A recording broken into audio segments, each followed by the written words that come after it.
Hi, I'm Richard James and I'm a professional bounty hunter. Well, all of this stuff basically is some of the tools of the trade. It's not everything, but of course we have a couple of assortments, different assortments of badges. Fugitive Recovery Agent, Bail Enforcement Officer.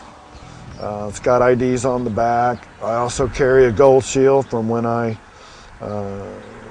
was at the Treasury in Tennessee. I still got my state seal.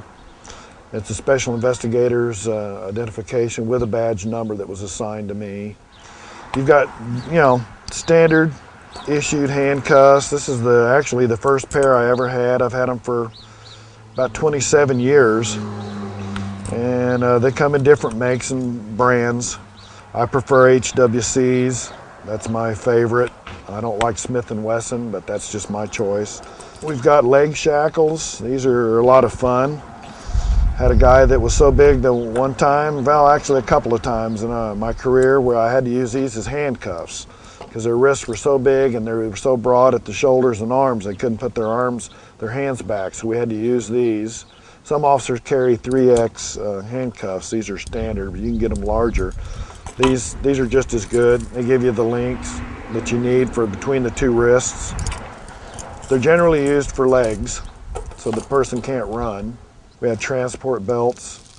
That way it keeps the fugitives' hands down by their waist so that they're limited as to what they can do, and it's for trips generally. Here's their nylon restraints for your hands or feet.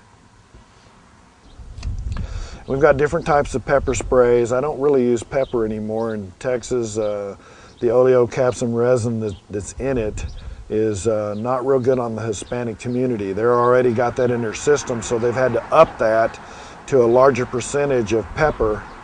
And I just switched over. This is pretty common in Tennessee. It was given to me by some deputies in the Memphis, Tennessee area. This is Freeze Plus. It's a lot better, but it causes a lot of pain. It's non-lethal, but it causes a lot of pain.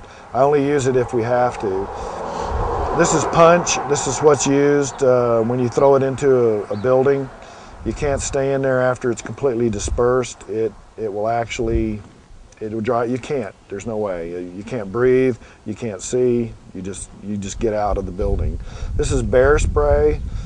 I think dog carries one similar to this. Actually, it might be a tad bigger, but it's for use in bears. But if you've got a crowd, this works beautifully and disperses. And this is an old container, but it sure works. I do not carry a gun. I've never carried a firearm. I have, through the years, carried various weapons. I also have changed over to a little bit easier, in the early years, a way to carry, and it's a stun baton. This is a small version. It's only 200,000 volts. And the last one that we obtained was a 500,000 volt, 500,000 volts of electricity. They're quite convincing when they're sparked off to let somebody know you're about to use them. They generally don't want that. It produces a burning sensation and it makes your whole body shudder. These are a lot harder to carry and to be kind of obscure. If you're trying to approach a house and you're walking around with a stun baton, the neighbors see you, everybody, and a lot of times folks have someone watching and will call the house and say, hey, you're going to be hit. So we've changed to another method of stun, non-lethal series. We use the Advanced Taser series. This is the M18L, L for laser. And where the laser hits is where the probes are going to hit. And this is a 30,000 volt, a 50,000 volt that goes 15 feet. We have cartridges for 30 feet, and law enforcement can use cartridges up to 45 feet, but we do not carry those. 15 foot, generally we close that gap pretty quick, and 15 foot's plenty of room to be able to fire and hit your target. This is a leg holster. The taser actually fits in it, and it straps to your leg. I prefer the shoulder, but this is your leg one. I don't use it hardly ever. Then we also have the type that fits on your belt.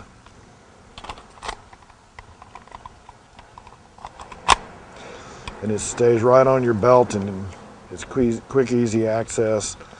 I use that more than I use the leg holster, and then I prefer the shoulder holster most of the time because I can wear a jacket and it's not so obvious that I'm carrying anything. Set of hatch gloves. These are for making arrests, keep your hands from getting torn up, also for frisking, patting down. There's latex gloves in the event that we have to search somebody that's got some type of a disease and it's evident, like open sores, or they tell you they're HIV positive, or you know that in the course of the investigation. So we will wear those to be safe so that we don't get any blood or other type of liquids on ourselves. We have a containment hood for someone that likes to bite or spit, possibly has some kind of a communicable airborne pathogen that we don't want to get, so we'll put this hood over them. They can still see, but from here down they can't do anything to get any kind of saliva or blood on you.